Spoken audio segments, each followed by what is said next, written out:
नमस्कार दोस्तों, स्वागत है आपका स्टडी विद प्रदीप में। मैं प्रदीप सिंह आप सभी का आज की हमारी सीरीज में बहुत बहुत स्वागत करता हूं। जैसा कि आप देख रहे हैं, भारतीय संविधान को लेकर चल रहे हैं। भारतीय संविधान के अंतर्गत इस वीडियो से पहले हमने 5 लेक्चर हम रिकॉर्ड कर चुके हैं। इससे पहले हमने आपको बताया था भारतीय संविधान की विशेषताएँ, भारतीय संविधान की कौन कौन सी प्रमुख विशेषताएँ वो मैंने बताई और काफ़ी एक्सप्लेन में बताई थी, किस प्रकार से जो है एक एक विशेषता पर चर्चा की गई थी और बताया था कि जो है कौन कौन सी मुख्य विशेषताएं हैं, ठीक है ना। और मुझे उम्मीद है आप सभी ने वो लेक्चर ध्यान से सुना होगा और उसमें से जो महत्वपूर्ण फैक्ट थे वो नोट डाउन भी किए होंगे, ठीक है ना।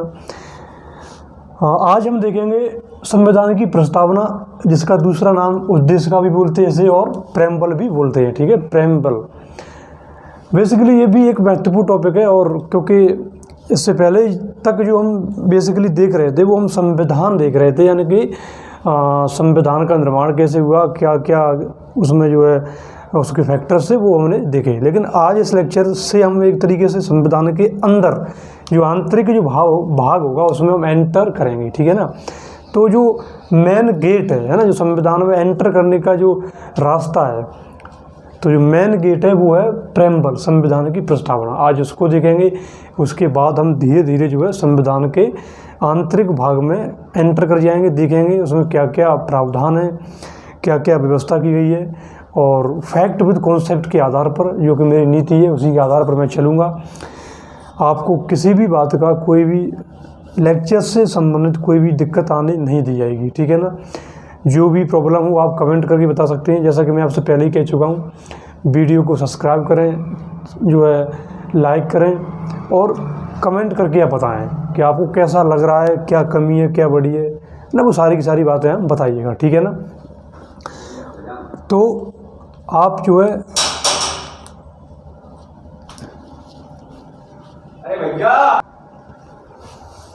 तो आइए देखते हैं हम भारतीय संविधान की प्रस्तावना उद्देश्य का। और मैंने कहा ना, जमकर पढ़ाई कीजिए, एकदम इंटरेस्टिंग मन से, है ना, एकदम बिल्कुल तरोताज़े मन से पढ़ाई कीजिए। और एक दो और बताऊँ आपको मैं, मेरा ये व्यक्तिगत अनुभव है कि जो भारतीय संविधान है वो बहुत इंटरेस्टिंग विषय है, बेसिकली पॉलिटिकल साइंस, क्योंकि पॉलिटिकल साइंस के अंतर्गत ही आता है। भारत की संविधान जो है एक उसका अलग हिस्सा है, तो ये काफ़ी इंटरेस्टिंग विषय है, क्योंकि इससे हमें पता चलता है बेसिकली कि आखिर जो है राज्य क्या है, राज्य कैसे कार्य करता है, सरकार कैसे काम करती है ना, और उसको प्रशासनिक ढांचा कैसे काम करता है, सारी की सारी बातें हमें पता चलता है। तो इसलिए ना काफ़ी आप जोश खरोश के साथ, इंटरेस्ट के साथ, आप जो है ना पूरी ईमानदारी के साथ समझिए, लेक्चर को समझिए, आप बहुत मज़ा आएगा आपको, ये मैं आपको विश्वास दिलाता हूँ। अच्छा, एक और बात बताना चाहूँगा कि आप भी देखते होंगे कि सरकार से प्रशासन से हम जो है रोज़ाना कहीं ना कहीं हमारी मिलते जुलते रहते हैं ना, हमारे जो है आम जीवन का हिस्सा है सरकार प्रशासन। कभी कहीं इलेक्शन, कहीं चुनाव, कहीं कोई डिसीजन, कहीं कुछ, तो हमें जानना चाहिए ना। एक एज अ स्टूडेंट तो हम पढ़ते ही हैं, एज अ नागरिक यार, हम देश के नागरिक हैं, भारत के नागरिक हैं, और भारत के नागरिक होकर के और हमें भारतीय संविधान के बारे में नहीं मालूम, अगर नहीं मालूम है तो कितना गलत बात है ना। तो आइए, पहला जो टॉपिक है, पहला जो चैप्टर है, जो मुख्य भाग है, उस पर हम बात करते हैं संविधान की प्रस्तावना। देखो, संविधान की प्रस्तावना, जिसका नाम उद्देश्य का, ठीक है। जैसा कि मैंने जब पढ़ा रहा था तो मैंने आपको बताया था कि जो जवाहरलाल नेहरू थे उन्होंने उद्देश्य प्रस्ताव प्रस्तुत किया था 13 दिसंबर 1946 को, ठीक है। 13 दिसंबर 1946 को जवाहरलाल नेहरू ने एक प्रस्ताव पेश किया था संविधान सभा में, जिसे उद्देश्य प्रस्ताव कहा गया। ये जो उद्देश्य प्रस्ताव था वो 22 जनवरी 1947 को इस प्रस्ताव को जो है सर्वसम्मति स्वीकार कर लिया गया, और यही उद्देश्य प्रस्ताव आगे चलकर संविधान की प्रस्तावना कहा गया। जैसा कि इसके नाम से आपको दिख रहा है, उद्देश्य का, है ना, उद्देश्य का प्रस्तावना, उद्देश्य का को लेकर चल रहे हैं। जैसे उद्देश्य का, किसी भी चीज़ का क्या उद्देश्य है, संविधान का क्या उद्देश्य है, तो है ना। तो जब हम प्रस्तावना को देखते हैं, प्रस्तावना को कोई भी व्यक्ति देखेगा, पढ़ेगा, समझेगा, तो वो समझ लेगा कि अच्छा फलाने देश की जो है प्रकृति ऐसी है, उसका नेचर ऐसा है, अच्छा उसके संविधान में जो है ना ये चीज़ें हैं। जैसे आप कभी किसी व्यक्ति को जज करते हैं, किसी व्यक्ति के चेहरे को, किसी व्यक्ति के विचारों को, हाव भाव को देख कर वो अनुमान लगा लेते हैं, अच्छा यार ये बंदा जो है ना खड़ूस है साला, ये बंदा जो है ना, अरे बहुत विनम्र बंदा है, बड़ा भला व्यक्ति है ना, और बड़ा यार अड़ियल रुकबरा था ये बंदा, बड़ा घमंडी है ना। आप कैसे अनुमान लगाते हैं बताइए, सोचिए, छोटी सी बात को लेकर आप अनुमान लगा सकते हैं, सोच के देखिए।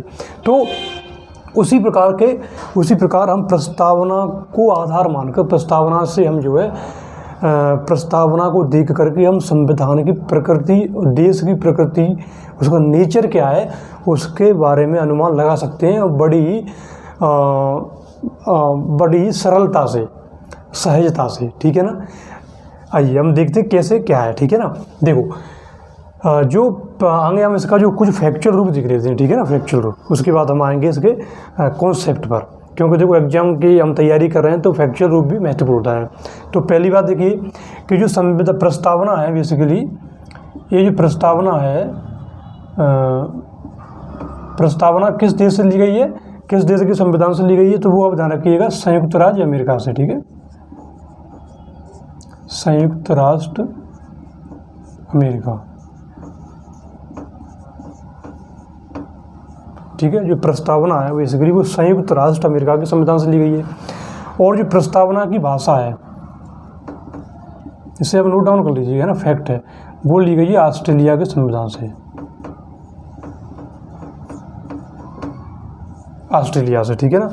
जो प्रस्तावना है वो संयुक्त राष्ट्र अमेरिका के संविधान से ली गई है, और जो प्रस्तावना की जो भाषा है वो ली गई है ऑस्ट्रेलिया के संविधान से, ठीक है। अभी जो और कुछ फैक्ट है वो हम अभी देखेंगे, जब इसको आगे हम आपको समझा देंगे तब।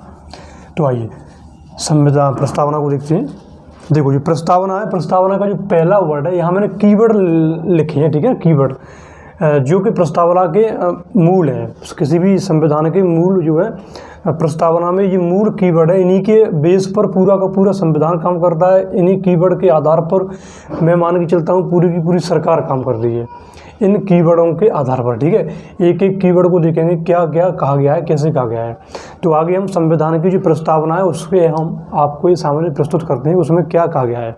तो देखो जो संविधान का जो पहला वाक्य है वो है, हम भारत के लोग, ध्यान दीजिएगा, उसमें स्पष्ट कहा गया है पहली वाक्य में, हम भारत के लोग। यानी कि प्रस्तावना जो है, यानी कि कहीं ना कहीं जो घोषणा कर रहे हैं, जो बोल रहे हैं, वो कौन घोषणा कौन कर रहे हैं, हम भारत के लोग, कहीं दूसरे देश के लोग घोषणा नहीं कर रहे हैं, यानी कि हम खुद कर रहे हैं, हम अपने लिए खुद घोषणा कर रहे हैं। क्या घोषणा कर रहे हैं साहब, कि हम भारत के लोग भारत को, समझो यहाँ, हम अपने देश को, हम भारत के लोग भारत को क्या बनाना चाहते हैं, क्या बनता हुआ देखना चाहते हैं साहब, हम भारत के लोग भारत को संपूर्ण प्रभुत्व संपन्न, समाजवादी, धर्मनिरपेक्ष, लोकतंत्र, गणराज्य, है ना।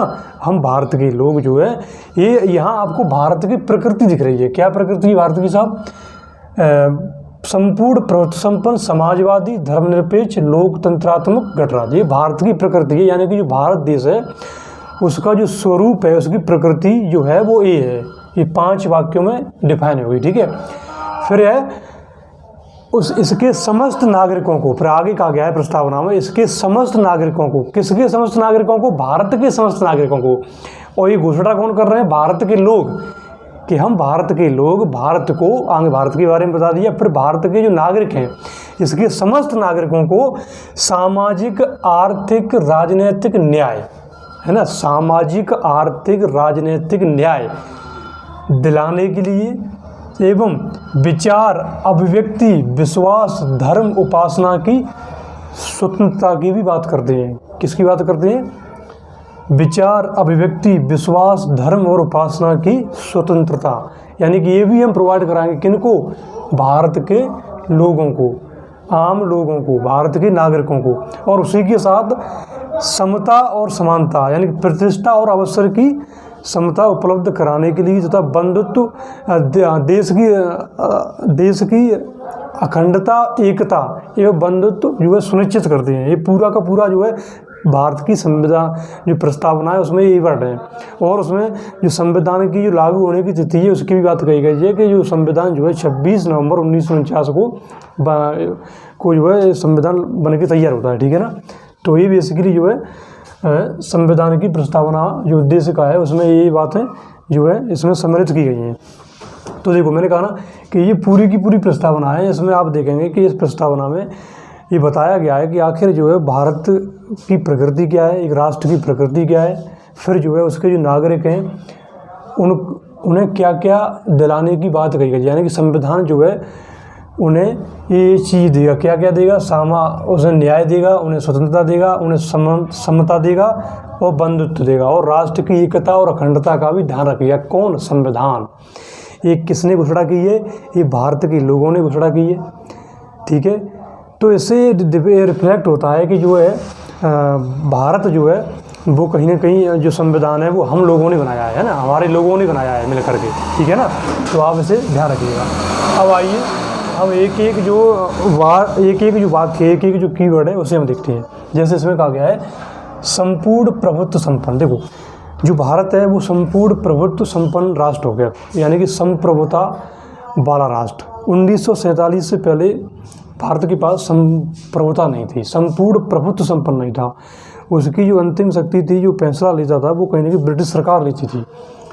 यानी कि भारत जो है पराधीन था, नहीं सॉरी हाँ दूसरों के ऊपर अधीन था। भारत में की जो सरकार थी वो भारत की नहीं थी, ब्रिटिश की सरकार थी, है ना। तो भारत जो है संपूर्ण प्रभुत्व संपन्न नहीं था। लेकिन जब आज़ाद हुआ 1947 के बाद भारत जो है एक संपूर्ण प्रभुत्व संपन्न जो है राष्ट्र बना। ठीक है, फिर हम बात करते हैं समाजवादी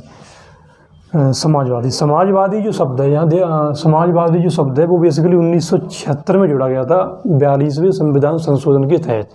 और समाजवादी का मतलब ये होता है, दो तरह के समाजवाद होते हैं, एक होता है साम्यवाद, एक होता है लोकतंत्रात्मक समाजवाद। ठीक है, तो जो भारत है बेसिकली वो लोकतांत्रिक समाजवादी है, लोकतांत्रिक समाजवाद की बात करता है, न कि साम्यवाद की। तो यहाँ बेसिकली क्या है, गरीबी, भुखमरी, कहीं ना कहीं जो सामाजिक समानता है उसकी बात की गई है। तो आप देखेंगे कि जो भी सरकार की पॉलिसी होंगी उनमें कहीं ना कहीं समाजवाद झलकता है। ठीक है ना। फिर उसके बाद आता है धर्मनिरपेक्ष। जैसे कि मैंने आपको पहले बताया था कि धर्मनिरपेक्ष क्या है कि जो देश है, जो राष्ट्र है, उसका कोई स्वधर्म नहीं है, उसका कोई राजकीय धर्म नहीं होगा। सभी धर्म समान है और जो है सभी धर्म जो है वो समान होंगे। सभी धर्मों की इज्जत की जाएगी, सभी धर्मों को उतनी ही स्वतंत्रता दी जाएगी जो कि और किसी भी धर्म के साथ भेदभाव नहीं किया जाएगा। ठीक है ना, ये भारत की प्रकृति है, धर्मनिरपेक्षता। फिर लोकतंत्रात्मक गणराज्य, यानी कि भारत जो है एक लोकतंत्रात्मक गणराज्य होगा। लोकतंत्रात्मक मतलब क्या होता है, यानी कि ऐसा शासन जो जनता के द्वारा जनता के लिए, यानी कि वहाँ जो सरकार का गठन होगा वो कैसे होगा, सरकार का जो गठन होगा वो जनता के द्वारा होगा, लोकतंत्रात्मक। इसलिए हमारे यहाँ चुनाव की व्यवस्था की गई है, चाहे राज्यसभा या लोकसभा या विधानसभा, इन सब के चुनाव होते हैं। ठीक है, तो लोकतंत्रात्मक। फिर गणराज्य बेसिकली एक अलग बात है। जैसे आप देखिएगा लोकतंत्रात्मक जो शासन व्यवस्था वाले देश होते हैं उसमें दो तरह की उसकी प्रकृति होती है, तो गणराज्य और दूसरी होती है राजतंत्रात्मक। जैसे ब्रिटेन में राजतंत्रात्मक लोकतंत्र है, यानी कि वहाँ राजा है वंशानुगत, तो उसका एक शासक होता है। ठीक है, लेकिन गणराज्य में क्या होता है, गणराज्य में बेसिकली क्या होता है कि कोई वंशानुगत शासक नहीं होगा। जैसे भारत का राष्ट्रपति अवधि के लिए हर 5 साल पीछे उसको चुनाव होता है और हर 5 साल पीछे वो बदलता रहता है। तो गणराज्य जो है बेसिकली इसमें कोई वंशानुगत जो है राजा नहीं होगा, पहली बात। दूसरी बात होती है विशेषाधिकारों की अनुपस्थिति। किसी एक वर्ग के पास कोई विशेषाधिकार नहीं होंगे, एक वर्ग जो है उनके पास विशेषाधिकार नहीं होंगे, विशेषाधिकारों की अनुपस्थिति होगी। ये गणराज्य बात करता है। ठीक है, तो ये बेसिकली हुआ भारत की प्रकृति। अब आप आगे बढ़ते हैं हम कि जो है लोगों को क्या क्या दिया गया है। तो देखो भारत के जो नागरिक हैं उनको दिया गया है न्याय, स्वतंत्रता और समानता। ठीक है, ये संविधान के उद्देश्य हैं, संविधान हमें देगा। तो पहला है सामाजिक, आर्थिक, राजनीतिक। सामाजिक न्याय क्या है साहब? सामाजिक न्याय ये है कि जो है लोग हैं भारत के,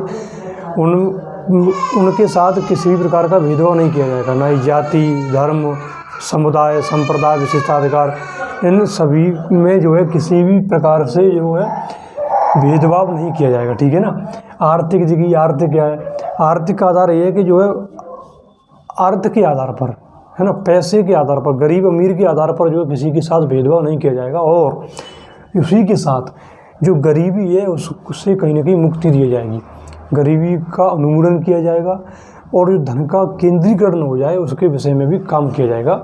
ये जो है आर्थिक न्याय की बात होगी। राजनीतिक न्याय का मतलब ये हो गया कि जो है सभी नागरिक हैं, भाई हम सब नागरिक हैं, तो सभी नागरिकों को समान अधिकार दिए जाएंगे, राजनीतिक समान अधिकार दिए जाएंगे, चाहे वोट का हो चाहे चुनाव लड़ने का हो, सबको समान अधिकार दिए जाएंगे। ये हो गया राजनीतिक। ठीक है, स्वतंत्रता में देखिए क्या क्या बात है। अच्छा, एक एक कीवर्ड को आप ध्यान रखिएगा, क्योंकि एक एक कीवर्ड जो है ना एग्जाम में आता है, बहुत महत्वपूर्ण है। तो अब हम आते हैं स्वतंत्रता पे बात। देखो, विचार, अभिव्यक्ति, विश्वास, धर्म और उपासना, इन सब की स्वतंत्रता की बात कही गई है। जब हम मौलिक अधिकार पढ़ेंगे तो एक एक जो है उसमें बाकायदा है, मौलिक अधिकारों में इन्हीं चीज़ों की स्वतंत्रता दी गई है। स्वतंत्रता बहुत महत्वपूर्ण है। आप खुद सोच के देखिए कि प्रस्तावना का जो संविधान का जो पहला पृष्ठ है, पहला भाग है, वही बोल रहा है स्वतंत्रता की बात, है ना। तो ये हो गया। ठीक है, समता और समानता में प्रतिष्ठा और अवसर की समानता की बात की गई है कि जो है सभी नागरिकों को, प्रत्येक नागरिक को प्रतिष्ठा और अवसर की समता दी जाएगी, और व्यक्ति की गरिमा और राष्ट्र की एकता और अखंडता, यहाँ शब्द को ध्यान दीजिए, व्यक्ति की गरिमा, प्रत्येक व्यक्ति की गरिमा होती है, चाहे वो अमीर हो, गरीब हो, दलित हो, अनुसूचित जाति हो, सबकी गरिमा का ध्यान रखा जाएगा, और उसी के साथ राष्ट्र की एकता और अखंडता, उस पर भी जो है काम किया जाएगा। ठीक है ना। तो ये बेसिकली हो गया संविधान की प्रस्तावना। और संविधान की प्रस्तावना में जो कौन कौन कीवर्ड है वो मैंने एक्सप्लेन किया है ना, बाकायदा ढंग से एक्सप्लेन किया। तो आप इसे एक एक कीवर्ड को ध्यान रखिएगा, कौन कौन सा कीवर्ड जो है प्रस्तावना में है। ठीक है, अब हम आगे बात करते हैं। आगे हम आते हैं जो है थोड़ा एक और टेक्निकल शब्द है, जैसे कि जो है प्रस्तावना संविधान का भाग है कि नहीं है, ये भी एक चर्चाएं चल रही हैं। ठीक है, प्रस्तावना के लेकर के जो है प्रस्तावना में संशोधन हो सकता है कि नहीं हो सकता है, और जो है प्रस्तावना को लेकर कुछ स्टेटमेंट भी हम देखते हैं। जैसे एक व्यक्ति है अर्नेस्ट वर्कर, इसने जो है प्रस्तावना को कुंजी कहा है ना, संविधान की कुंजी, संविधान की कुंजी कहा है अर्नेस्ट वर्कर। एक है ठाकुर भार्गव दास, शायद ठाकुर भार्गव दास ही है मेरे ख्याल से, अर्नेस्ट वर्कर ठाकुर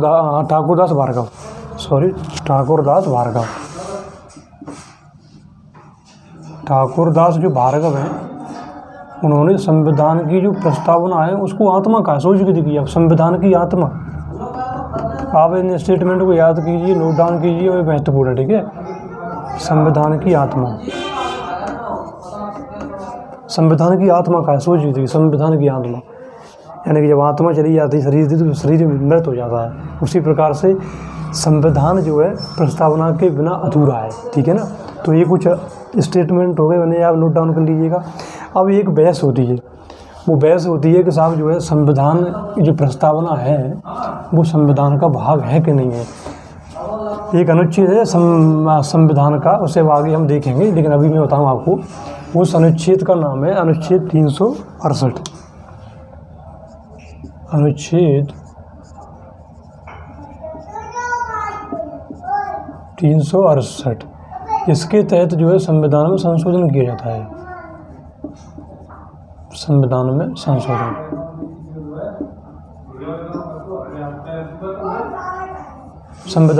यानी संविधान में जो संशोधन होता है बेसिकली अनुच्छेद 368 के तहत होता है। ठीक है। तो एक विवाद हुआ, विवाद ये चला कि आप ये बताइए, जैसे विवाद चला था कि क्या जो प्रस्तावना है वो संविधान का भाग है कि नहीं है। अगर भाग है तो क्या उसमें संशोधन किया जा सकता है, या भाग नहीं है तो इसे क्या उसमें संशोधन नहीं किया जा सकता। ये एक प्रश्न था। ठीक है ना। तो दो स्टेटमेंट आए थे बाकायदा उच्चतम न्यायालय के, तो दो स्टेटमेंटों में निर्णय लिया गया।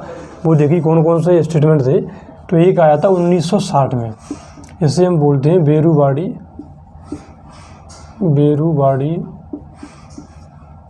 बनाम संघ मामला।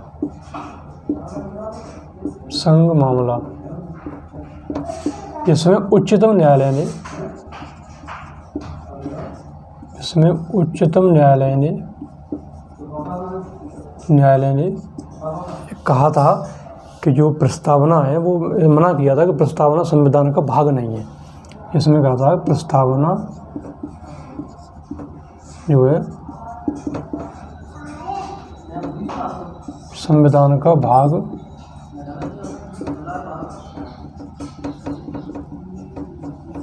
प्रस्तावना जो है संविधान का भाग नहीं है। और क्योंकि प्रस्तावना देखो संशोधन जो होगा अनुच्छेद 368 के तहत वो संविधान में होगा। अब सीधी सी बात है जब कोई संविधान का भाग ही नहीं है तो उसमें संशोधन कैसे हो सकता है। तो जो है फिर जो है संविधान में संशोधन नहीं हो सकता, यानी कि अगर प्रस्तावना संविधान का भाग नहीं है तो प्रस्तावना में संशोधन नहीं हो सकता। ठीक है, इसके ठीक 13 साल बाद एक मामला और आता है वो जो कि काफ़ी चर्चित मामला था 1973 में, केशवानंद भारती मामला। केशवानंद भारती मामला ये आया था केरल के वर्सेस है, केरल सरकार के विरोध में। केशवानंद भारती मामला वर्सेस केरल सरकार। तो उसमें उच्चतम न्यायालय ने एक स्टेटमेंट दिया था। उच्चतम न्यायालय ने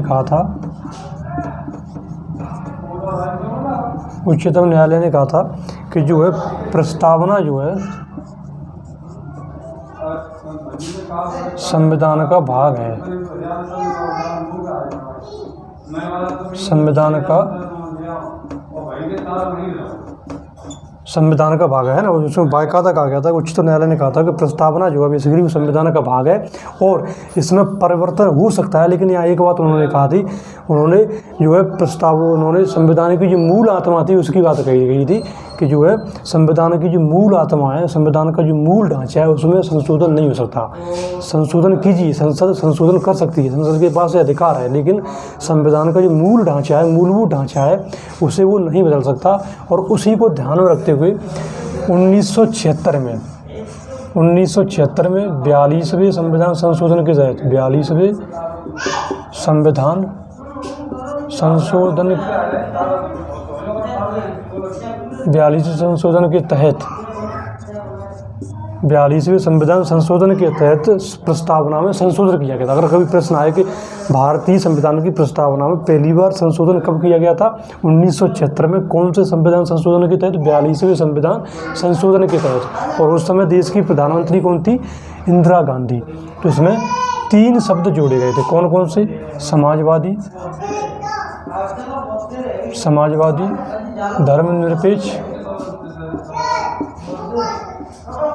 धर्मनिरपेक्ष और जो है अखंडता। ये 3 शब्द जुड़े गए थे। जैसे भी आप ध्यान रखिए, जो एग्जाम में पूछा जाता है कि जो 42वें संविधान संशोधन के तहत भारतीय संविधान की प्रस्तावना में कौन कौन से वर्ड जोड़े गए थे, तो समाजवादी, धर्मनिरपेक्ष और अखंडता। ठीक है ना, तो वही हो गए भारतीय संविधान की प्रस्तावना। तो इससे पहले आपको फैक्ट और विद कॉन्सेप्ट के साथ बताया था, कोई भी प्रश्न नहीं छूटेगा। एक फैक्ट को मैंने समझ किया है और एक कॉन्सेप्ट को समझ किया है। ठीक है ना, तो आप इस बात को ध्यान रखिएगा, इसी प्रकार नोट डाउन कर लीजिएगा।